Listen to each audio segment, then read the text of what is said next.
சிற்றம்பலம். தென்னாருடைய சிவனை போற்றி, எந்நாட்டவர்க்கும் இறைவா போற்றி.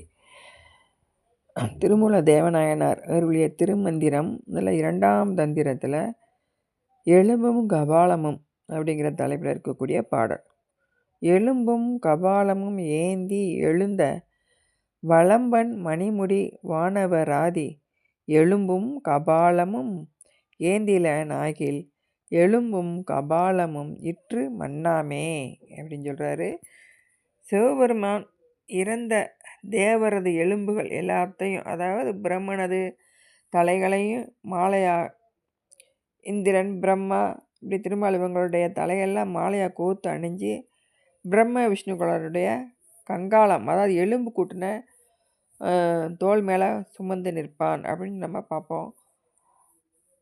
இவங்க எல்லாருமே வினைவயத்தால் பலகாலம் பிறந்து இறந்து உழலக்கூடிய பசு கூட்டத்தினர் அப்படிங்கிற சொல்லப்படும். அவன் ஒருவனே பிறப்பு இறப்பு இல்லாமல் ஒரு பெற்றியனாய் நின்று அனைத்து உயிர்களுக்கும் பந்தம் வீடு தரக்கூடியவனாக இருக்கான் அப்படின்னு மணிவாசக பெருமான் பாடுவார். நங்கா இதென்னதவம் நரம்போடு எலும்பணிந்து கங்காளன் தோல் மேலே காதலித்தான் காணேடி, கங்காளம் ஆமாகேல் காலாந்த அத்திருவர் தம் காலம் செய்ய தரித்தனன்கான் சாலலோ அப்படின்னு சொல்லுவார். அரி பிரம்மா இந்திராதி தேவர்கள் எல்லாரும் நிலையில்லாதவங்க, அவங்க எல்லாம் பசு வர்க்கங்களா அப்படிங்கிறத சிவபெருமான் ஒருவர் தான் எப்போ இருக்கக்கூடிய பதிப்பொருள் அப்படிங்கிறத நாவுக்கரச பெருமானும் காமிக்கிறார்.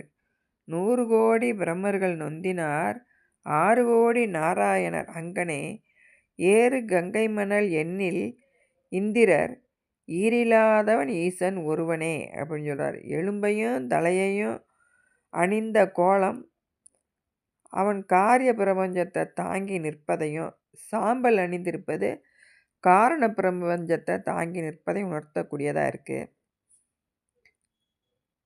சிவபெருமன் கங்காளத்தை ஏந்தி நிற்பதை குறிக்கக்கூடிய தலங்கள் தான் காயாரோகணம் அப்படின்னு சொல்லப்படும். அதுதான் காரோணம் அப்படின்னு மருவி வழங்கப்படுது. அதனால் சிவபெருமான் எலும்பு முதலியவற்றை அணிந்த கோலத்தினன் என்பது உண்மையும், இந்த அழியும் மாயாக்காரிய பொருட்களும் இறைவன் சிவபெருமானுடைய கை அடைஞ்சிச்சுன்னா அழிவில்லாதவனா மாறிடும். அதான் காரண மாயை என்னும் அழிவினை எய்தாது அப்படின்னும் இந்த பாடலில் சொல்கிறாரு. இதையே நம்ம சாஸ்திர நூலான சொல்லப்படும்.